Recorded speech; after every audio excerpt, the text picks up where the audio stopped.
Hi friends, welcome to Vaishu creations. December 16, 2025 శుక్రవారం నాడు అమావాస్య వచ్చింది. ఈరోజు పూర్తిగా అమావాస్య ఉంటుంది కనుక అమావాస్య శుక్రవారం కలిసి రావడం ఎంతో విశేషమైన రోజు. ఈరోజు లక్ష్మీదేవిని ఈ విధంగా పూజిస్తే లక్ష్మీ కటాక్షం సులభంగా పొందవచ్చు. బహుళ అమావాస్య నాడు ముఖ్యంగా ఇంట ఇలవేల్పుకు నైవేద్యం సమర్పించాలి. దాని ద్వారా ఇలవేల్పు పూర్తి అనుగ్రహం మనకు చేకూరుతుంది. పాలతో పాయసం చేసిన నైవేద్యం ఈ ఇంటి దైవానికి సమర్పించాలి.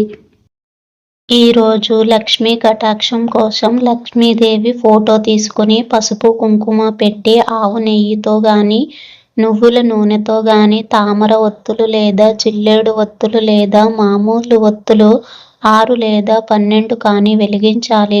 వెలిగించిన నూనెలో కొద్దిగా కుంకుమ పువ్వు కలపాలి. ఇలా దీపం పెడితే లక్ష్మీదేవి అనుగ్రహం తొందరగా కలుగుతుంది. తరువాత లక్ష్మీదేవికి అష్టోత్తరం చదివి ఆ తర్వాత లక్ష్మీదేవి స్తోత్రాలని చదువుకొని మంగళహారతులతో లక్ష్మీదేవిని పూజించాలి. ఈరోజు ముఖ్యంగా లక్ష్మీదేవి దగ్గర పఠించవలసిన మంత్రం ఓం శ్రీం హ్రీం శ్రీం కమలే కమలాలయాయే ప్రసీద ప్రసీద శ్రీం హ్రీం శ్రీం మహాలక్ష్మీ నమః. ఈ మంత్రాన్ని 108 సార్లు చదువుకుంటే ఎంతో మంచిది. బహుళ అమావాస్య లేదా శుక్ర అమావాస్య నాడు చేయవలసిన పరిహారం ఏమిటంటే ఒక కొబ్బరికాయ తీసుకుని దానికి తడి సింధూరం చుట్టూరు రాసి, తడి సింధూరం అంటే సింధూరానికి నువ్వుల నూనె కలిపినది, ఎర్రటి కుంకుమలో ఆవు నెయ్యి కలిపిన కుంకుమతో కొబ్బరి నూనె మీద స్వస్తిక్ గుర్తు వేయాలి.